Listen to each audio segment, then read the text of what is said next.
नमस्कार। आप देख रहे हैं शिव कुमार मिश्रा ऑफिशियल। आज हम बात करेंगे उत्तर प्रदेश की एक बड़ी खबर की। ये खबर है कि उत्तर प्रदेश की प्राइमरी एजुकेशन यानी बेसिक एजुकेशन में जो स्कूल मर्जर का मामला चल रहा था, उस पर सरकार पूरी तरीके से बैकफुट पर आ गई। इसका बड़ा कारण था कि कल लोकसभा में उत्तर प्रदेश से निर्वाचित समाजवादी पार्टी के सांसदों ने बड़ी ताकत से ये मुद्दा लोकसभा में उठाया। इस मुद्दे की शुरुआत आमला लोकसभा सीट से सांसद नीरज मौर्य ने उठाया। उनकी मुद्दे में हाँ में हाँ फतेहपुर के सांसद नरेश उत्तम पटेल ने उठाया। उसके बाद इस मुद्दे को आजमगढ़ के सांसद धर्मेंद्र यादव ने उठाया। फिर सांसद प्रिया सरोज ने उठाया, जो मछली शहर से सांसद हैं। फिर अंबेडकर नगर के सांसद ने ये मुद्दा और जोरदार तरीके से उठाया और देखते ही देखते इसका दबाव सरकार पर बनता दिखा। आजाद समाज पार्टी के अध्यक्ष और नगीना के सांसद चंद्रशेखर ने भी ये मुद्दा बड़ी ताकत से उठाया और आज एकाएक फिर ये प्रेस वार्ता उत्तर प्रदेश के बेसिक शिक्षा मंत्री संदीप सिंह को करनी पड़ी और उन्हें कहना पड़ा अब कोई स्कूल बंद नहीं होगा। यह है एकता की ताकत और यह है आम जनमानस की उठी समस्या का निदान। एक बार में ही फैसला आर पार। सुनिए पहले तो बेसिक शिक्षा मंत्री ने क्या कहा, फिर हम आगे आपसे बातचीत करेंगे। मैं इस बात को बताना चाहता हूं कि पेयरिंग की प्रक्रिया के अंतर्गत लगभग 10,000 विद्यालयों को चिन्हित किया गया था, जिनको हम लोगों ने ऐसा समझा कि उनको पेयर किया जाना उचित है, जिसके अंतर्गत अभी ये प्रक्रिया लगातार पिछले 1 माह से चल रही है और इस पे लगातार पूरे प्रदेश भर में सभी विभिन्न जनपदों में जनपद स्तर के सभी अधिकारियों के स्तर पे, जिलाधिकारियों के स्तर पे, जिला के बीएसएस के स्तर पे, सीडीओस के स्तर पे लगातार हम लोग बैठक भी कर रहे हैं और जिसपे पेयरिंग को बच्चों के हित के लिए, बच्चों के हित के लाभ के लिए ही इसको किया जाए, इसको हम सब लोग पूर्ण रूप से सुनिश्चित कर रहे हैं। जिसके अंतर्गत ये देखा गया है कि जो विद्यालय कम बच्चों वाले, कम छात्र संख्या के विद्यालय थे, जहां पे शिक्षकों की उपलब्धता कम थी, जिन विद्यालयों में छात्र संख्या कम होने की वजह से या छात्र संख्या कम है, शिक्षक वहां पे अधिक उपलब्ध हैं, इस तरह की जितनी भी चीजें थी उन सारी चीजों को मॉनिटर किया गया। उसके बाद में ये पेयरिंग का जो निर्णय है, इसको लेकर के हम सब लोगों ने स्कूल की पेयरिंग को प्रारंभ किया। सबसे पहले हमारी प्राथमिकता थी कि सबसे कम छात्र वाले जो विद्यालय हैं और उसके पास में अधिकतम दूरी को तय किया गया है 1 किलोमीटर।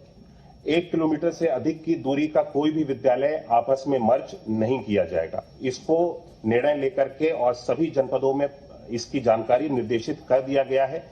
हम सब लोग लगातार इसको सुनिश्चित कर रहे हैं कि कम छात्रों वाले विद्यालयों को, कम संसाधन वाले विद्यालयों को ही मर्ज करके हम उन विद्यालयों में मर्ज करें जहां पे अधिक संसाधन उपलब्ध हैं उस विद्यालय में, ताकि बच्चों के पठन पाठन के लिए वहां पे बेहतर सुविधाएं उपलब्ध हो सकें, बेहतर संसाधन उपलब्ध हो सकें। डिजिटल संसाधन जिन विद्यालयों में अच्छे उपलब्ध हैं उन सभी विद्यालयों में हम सब लोगों ने मर्जर करके विद्यालयों को मर्ज करने का प्रयास किया है। ये सुनिश्चित किया है कि छात्रों की और शिक्षकों का जो अनुपात है, यानी पीटीआर जो है, पीटीआर को बराबर रखा जा सके। छात्रों और शिक्षक का जो अनुपात होता है वो बराबर रहे। 30 बच्चों पे प्री प्राइमरी में 30 बच्चों पे एक शिक्षक का और अपर प्राइमरी में 35 बच्चों पे एक शिक्षक का जो अनुपात मानक बनाया गया है, इसको पूरा करते हुए भी हम सब लोगों ने मर्जर की प्रक्रिया को पूर्ण किया है। आप बेसिक शिक्षा मंत्री को सुन रहे थे। मंत्री जी ने सारी प्रक्रियाएं बताई। अखबार वाले, खबरों वाले 5,000 स्कूल बताते रहे, मंत्री जी ने 10,000 स्वीकार कर लिए और मैं कह रहा हूं कि 10,000 नहीं, ये 27,000 थे। मैं फिर कह रहा हूं ये 27,000 थे। अब मर्जर की व्यवस्था रुक गई। इस पूरे घटनाक्रम पर 8 बिंदुओं पर बातचीत हुई, वो सब बताएंगे और पूरा आपको वाकया बताएंगे क्या क्या रहा। उत्तर प्रदेश के बेसिक शिक्षा मंत्री संदीप सिंह ने बेसिक शिक्षा व्यवस्था में सुधार और गुणवत्तापूर्ण शिक्षा सुनिश्चित करने के लिए सरकार के प्रयासों पर गुरुवार यानी आज विस्तृत बयान जारी किया है। उन्होंने स्कूल मर्जर, शिक्षक भर्ती, निपुण भारत मिशन, बाल वाटिका, बुनियादी ढांचे में सुधार जैसे कई मुद्दों पर सरकार की रणनीति को स्पष्ट किया। साथ ही समाजवादी पार्टी की पीडीएफ पाठशाला की आलोचना करते हुए कहा कि उनकी सरकार में बच्चों का हक छीना गया, स्कूलों में मूलभूत सुविधाएं तक नहीं थी।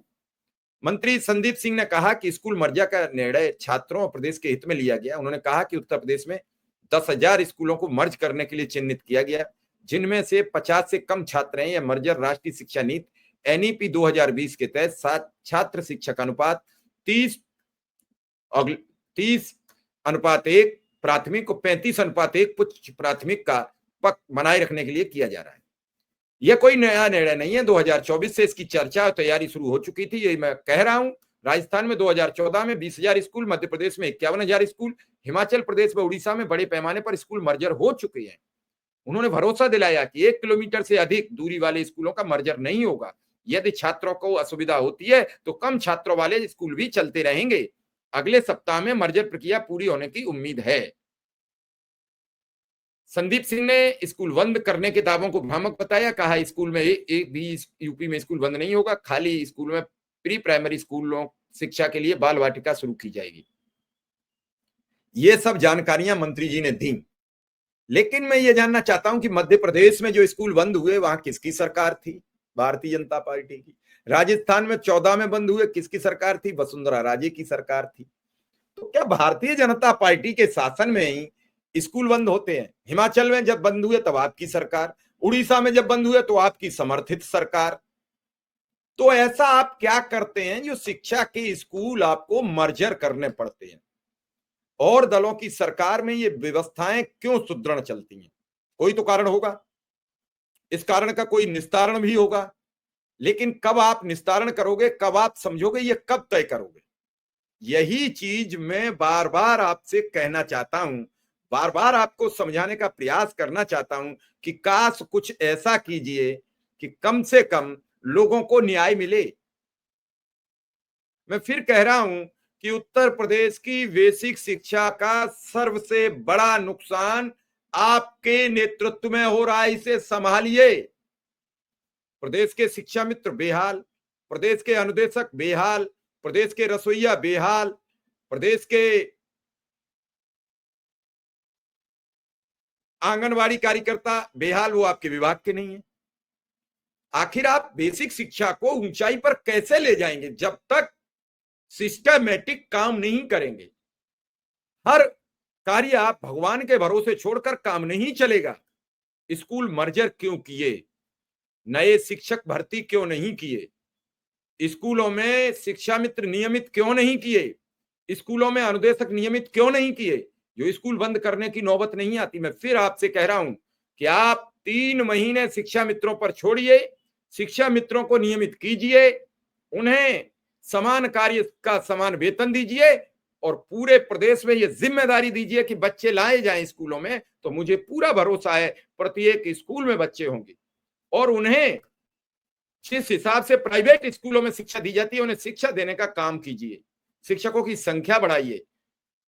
सारे जो काम प्राइमरी स्कूल के अध्यापक और शिक्षा मित्र से लिए जा रहे हैं, उन कामों को लैप्स कीजिए, रोकिए और फिर शिक्षा की गुणवत्ता पर बात कीजिए। आपने प्राइमरी एजुकेशन के शिक्षक को चुनाव आयोग का अधिकारी बना दिया है, सरकार का डाकिया बना दिया है। तो जब सारे काम उससे आप लोगे तो कैसे उम्मीद करोगे अच्छी शिक्षा की, गुणवत्ता परक शिक्षा की, जब तक उसे फ्री माइंड पढ़ाने का हौसला नहीं मिलेगा।